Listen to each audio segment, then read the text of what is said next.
This is Dan Stewart from Bud's Jaguar Land Rover in Oakville. Hope you're all having a really nice day. Today I am going to do a walkthrough on how to use the Pivi Pro system, which is fairly consistent throughout the entire modern lineup of new Jaguars and Land Rovers.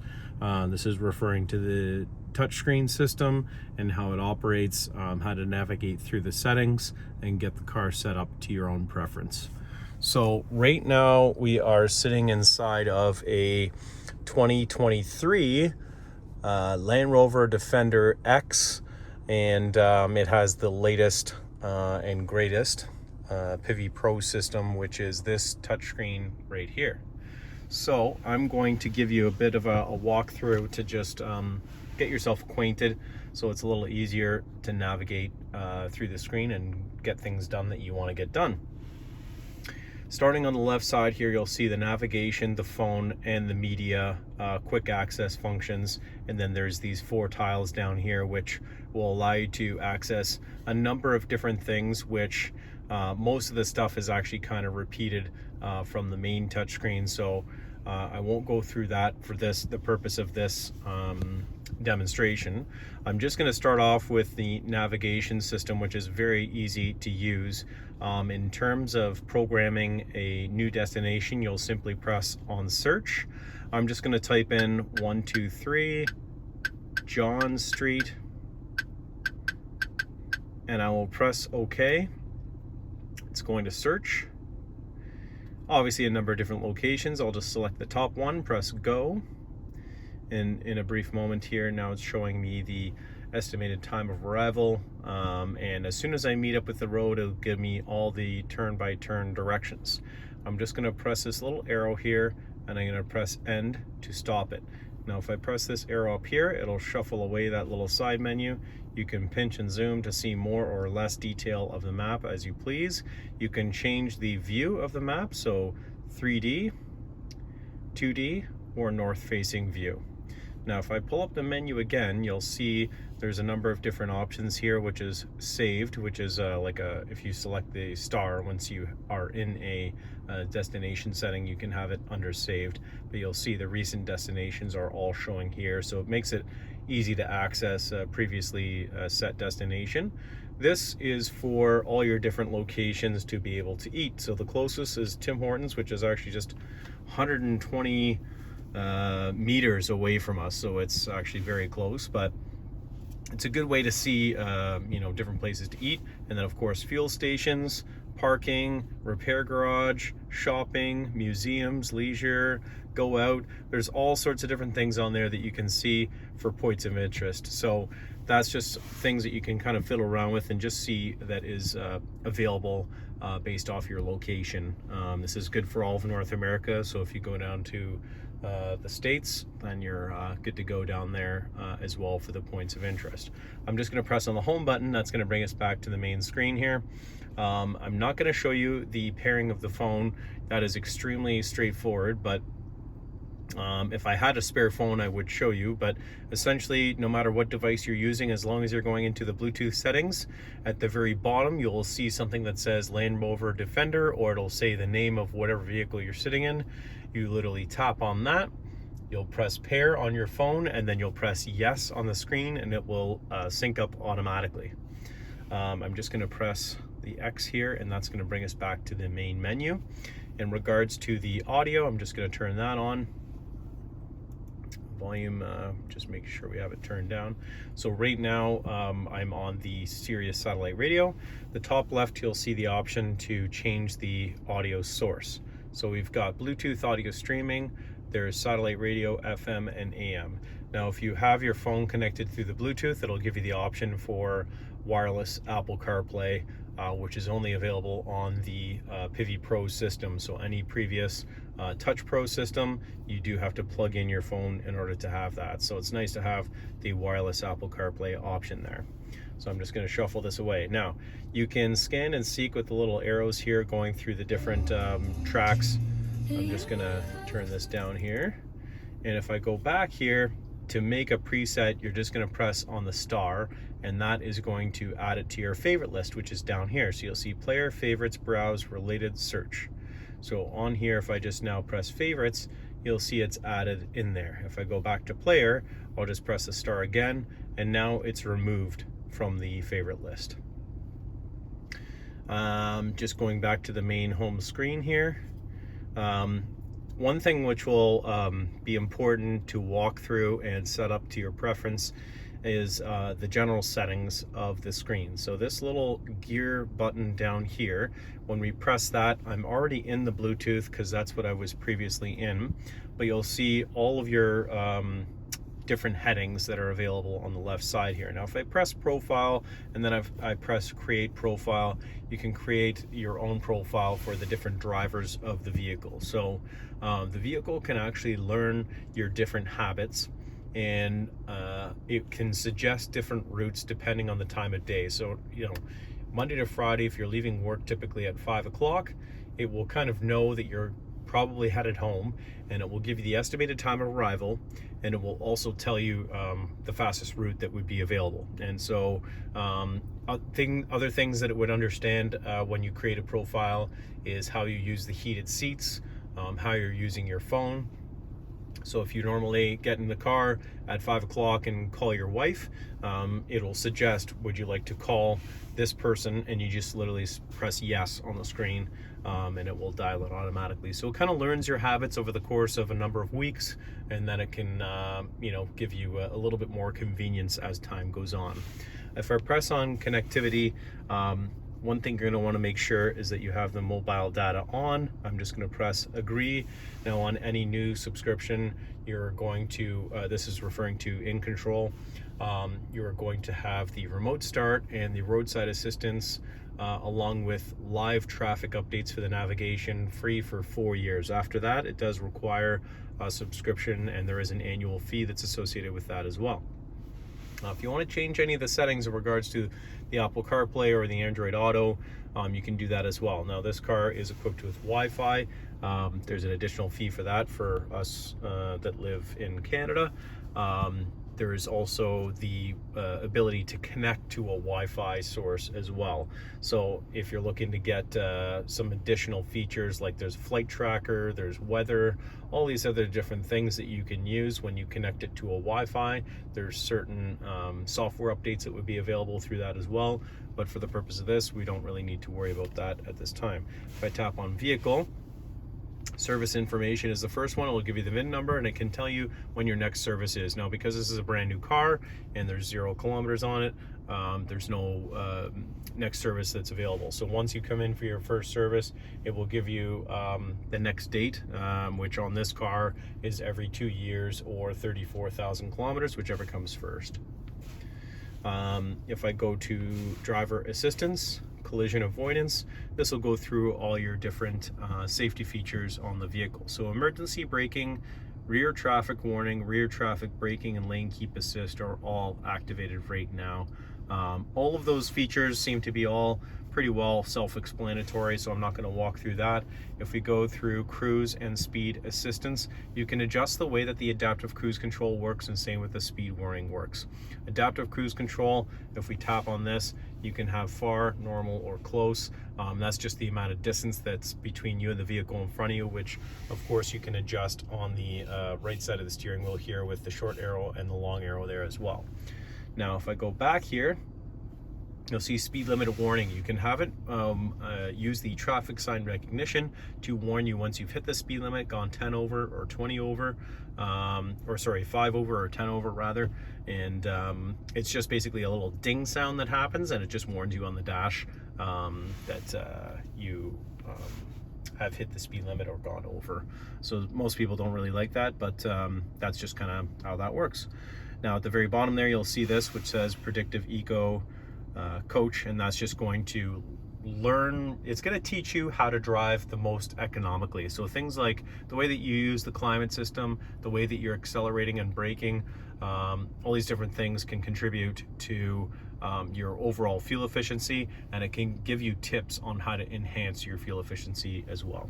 If I press back, that's going to bring us back a menu. driver condition monitor. So you have the fatigue alert and then the fine rest areas. So this is kind of explained right here, but the driver fatigue alert, if you're consistently drifting out of a lane without your turn signal on, it's going to suggest on the dash that it's time to take a break. And then fine rest areas, it can suggest a rest area again, and that's same type of situation if you are drifting out of a lane consistently without the turn signal on.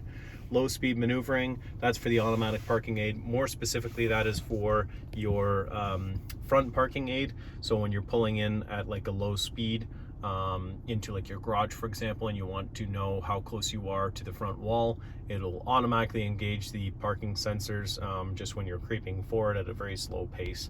So that is quite handy for those tight parking spaces. Safety and security. Last alarm trigger, so it will tell you when the vehicle's alarm has gone off the last time. Audible lock warning, that's just the event that you can have a confirmation that the vehicle is in fact locked if you press the key fob lock button twice. And then two-stage unlocking, so when you come out to the vehicle, you can press the button on the door handle, and what that's going to do is allow just the driver's door to unlock or all the doors to unlock at the same time. Drive-away locking is simply when you're pulling away, you can have the threshold set for when the vehicle does lock. So 8 kilometers an hour is the default. And I'm going to go back here again. Oh no, we want to go back into, we're in driver assistance, so I'm going to go safety and security. Oh, I already went into that one, my apologies. Exterior lights. So you can have automatic high beam assist. This is a really excellent feature where when you're driving up north and there's a low amount of street lights, it'll automatically engage your high beams and then disengage when it senses an oncoming light source, and can re-engage automatically when it detects it's appropriate. Home lights, this is referring to when you shut off the car, you complete your journey, and it will keep the lights on for 30 seconds or whatever threshold you select. And it's just handy for the instance, like if you're going up to the cottage and it's really dark lit and you're coming up at night, you can keep the headlights on the vehicle even though it's off for a longer threshold, like you can select up to 2 minutes. Convenience, so you have windows, global close and global open. This is just the feature on the key fob. You can press and hold the unlock button for 5 seconds. That's going to open all the windows. You can press and hold the lock button, and that will close all the windows when the vehicle is off. Automatic roof blind. This is a feature when you put the car in park, it'll automatically close the sun blind. And then when you fire up the car and you go to drive away, it'll automatically open up the sun blind. I'm going to press on mirrors. Reverse dip mirror. Now on Land Rovers you have both the mirrors, the driver and the passenger mirror, that will dip downward so you can see where the parking line is. Or on Jaguars, it's just the passenger side that can dip down so you can see the parking lines a little bit better. So that's off right now, but you tap that if you want to engage it. Vehicle access, this particular car is equipped with the fully adjustable air ride suspension. So if I do turn on automatic access height, what's going to happen is the vehicle will automatically lower down by 2 inches when you complete your journey. You put the car in park and you go to get out of the car. It's just for ease of getting in and out of the vehicle. And then when you hop back in and you drive away, it's going to automatically raise you back up to the normal ride height, which again is 2 inches higher. You can raise it even higher as well, which I've done a fully separate video on how this works. That's the fully adjustable air ride suspension there. Wipers, you have rain sensing wipers, which is activated right now, but the wipers do have to be clicked up once to the automatic mode. That's it right there, and then they will engage. You can change the sensitivity of the sensors just right here. I'll put it back into the off mode. And then the winter wiper park, this is super handy. So if you're parking your vehicle and you know you're gonna have heavy snowfall, you can engage that, and then when you shut off the car, it'll leave the wipers propped up into the middle of the windshield so that you can remove them off the windshield. So it's a lot easier to put them back on the windshield once you've cleared away all the snow and ice. I'm going to press back here to go back the menu, and we're going to go into, well, this is cabin lighting, which is already engaged, so that's just engaging the cabin lighting automatically at night. And then you have the units here as well, so you can change kilometers to miles, PSI to bar or whatever, Celsius from Fahrenheit and all that kind of good stuff. Now, it's important to just mention down here, you do have different options that are available. So we're selected for all right now, but if I press audio, you can change the bass, treble, subwoofer. You can turn on and off the Meridian digital surround sound audio system, which this particular car is equipped with, but not all of them would be. Home screen. App tiles, you can change the way that the entire layout of the touchscreen is configured. If you tap on this, you can do the app icons, or you can do just the 3 big tiles, and you can completely customize the layout if you wish. If I'm going to close, whoops, didn't mean to do that. I want to go to quick. So down here, if I press quick, you can change the brightness. You have the screen off, which if you're going on a long trip and you don't want the bright screen in your face, you can turn that off. And then the auto theme, this is for the screen brightness. So right now I've selected for the light. You can have it consistently dark, or you can have it as auto, which means during the daytime it'll go bright, and at nighttime it'll be a black background like you see here. The auto brake hold is a really nice feature when you're at a long stoplight. It's engaged right now. Basically, you press the brake pedal a little bit harder, and then on the dash right in the middle here, it'll say hold. And that is going to continuously hold the brakes until you press the gas to engage forward. So you can take your foot off of the brake pedal and just kind of relax, and then just press the gas once the light turns green. Going back over here to the tiles that I was kind of mentioning earlier, navigation, I already covered that. The accounts is the different users that we encountered as well. Seats, that would just be the heating and cooling that you can adjust.